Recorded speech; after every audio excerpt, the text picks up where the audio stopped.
तर बघा, आज नगर परिषद सार्वत्रिक निवडणूक 2025च्या अनुषंगानं आज उमेदवारी अर्ज मागे घेण्याचा शेवटचा दिवस होता आणि आमचे शिवसेना पक्षाचे धाराशिवचे पालकमंत्री माननीय प्रतापजी सरनाईक साहेब आणि भारतीय जनता पार्टीचे इथले आमदार भाजपचे नेते राणा जगदीश पाटील यांनी युतीबाबतची बोलणी केली। मुंबईमध्ये देखील त्यांनी मिळून पत्रकार परिषद घेतली आणि त्यांनी युतीची घोषणा केली। त्या पद्धतीनं आम्हाला पालकमंत्री महोदयाकडून आदेश मिळाले की आपल्याला युती करायची आहे, भाजपवर आपल्याला राहायचं आहे, कारण स्थानिक कार्यकर्त्यांची पदाधिकाऱ्यांची भूमिका ही सेपरेट लढण्याची होती। आणि मग आम्ही सगळ्या भावना पक्षसृष्टीपर्यंत कळवल्या, आमची सगळ्यांची समजूत काढली गेली आणि शिवसेनेत त्या ठिकाणी सगळे उमेदवार तयार झाले की आपण भाजपसोबत युतीमध्ये लढूयात। हे सगळं झालं असताना नगराध्यक्षपदाची जागा ही भाजपच्या वाटणीला गेली असं आम्हाला सांगितलं गेलं। त्या देखील आम्ही तयार झालो, कारण 2016 साली ही जागा शिवसेनेकडे होती।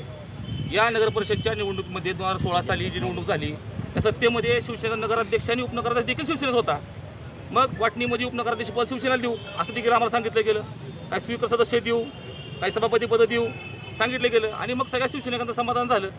पण आज भारतीय जनता पार्टीनं ज्या 17 ठिकाणी 41 पैकी 17 ठिकाणी आम्ही नगरसेवकपदाचे अर्ज दाखल केले, त्या ठिकाणी भारतीय जनता पार्टीनं आमच्या पक्षाच्या उमेदवारांच्या विरोधात त्यांचे देखील उमेदवार दाखल केले।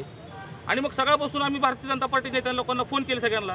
त्या ठिकाणी आमचे समन्वयक देखील आलेले आहेत साळवी साहेब, त्यांनी फोन केले, आम्ही पालकमंत्री महोदयांना कॉन्टॅक्ट केला आणि एकंदरीत लक्षात असं येतं आहे की धाराशिव नगर परिषदच्या निवडणुकीमध्ये भारतीय जनता पार्टीने किंवा भारतीय जनता पार्टीचे आमदार राणादादा पाटील यांनी शिवसेनेला धोका दिला आहे।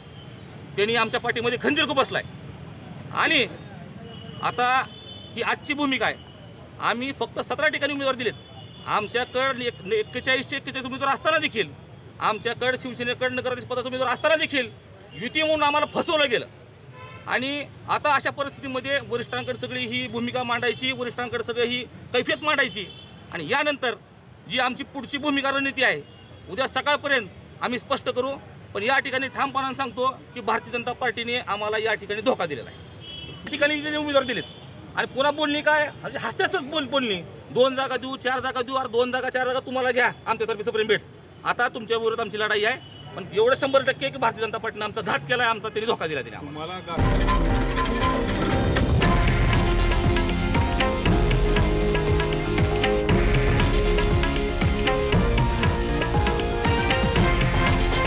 हे आहे देशातील नंबर 1 न्यूज नेटवर्क आणि आपण पाहत आहात TV9 मराठी, एकमेव।